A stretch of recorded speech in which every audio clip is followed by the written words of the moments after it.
कांवड़ यात्रा क्या है, आइए जानते हैं। सावन के महीने में कंधे पर गंगा जल रखकर भगवान शिव को अर्पित करने की परंपरा को कांवड़ यात्रा कहा जाता है। कांवड़ का मूल शब्द कांवर है, जिसका सीधा अर्थ कंधा होता है।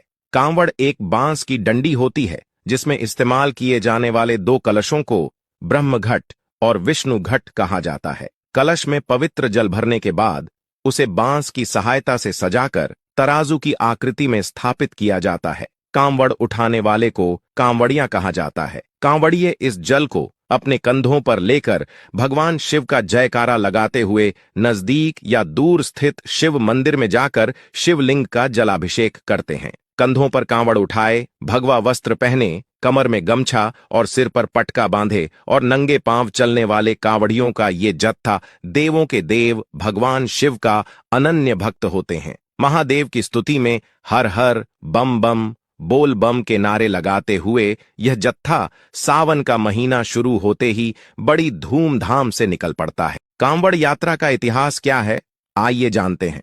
मान्यताओं के अनुसार भगवान परशुराम को कांवड़ यात्रा की शुरुआत का श्रेय जाता है।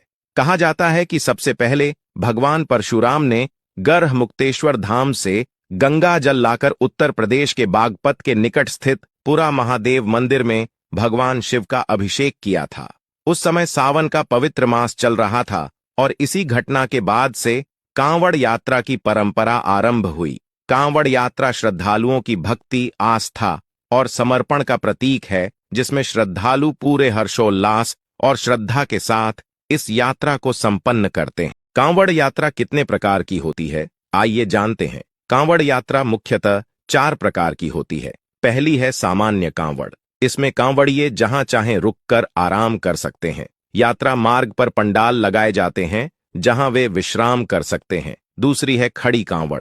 यह सामान्य यात्रा से कठिन होती है, क्योंकि इसमें लगातार चलना पड़ता है। इसमें 2 से 3 कांवड़िये एक साथ होते हैं। जब एक थक जाता है तो दूसरा कांवड़ लेकर चलता है, ताकि कांवड़ को जमीन पर न रखना पड़े। इसी कारण इसे खड़ी कांवड़ यात्रा कहते हैं। तीसरी है डाक कांवड़।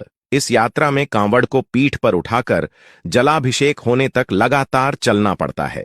एक बार यात्रा शुरू करने के बाद जलाभिषेक के बाद ही यात्रा खत्म की जाती है, इसलिए मंदिर में उनके जलाभिषेक के लिए विशेष व्यवस्था की जाती है।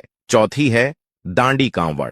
इस यात्रा में कांवड़िये गंगा घाट से जल लेकर शिव मंदिर तक दंडवत प्रणाम करते हुए जाते हैं, यानी कांवड़िये जमीन पर लेटकर अपने हाथों सहित पूरी लंबाई नापते हुए आगे बढ़ता है।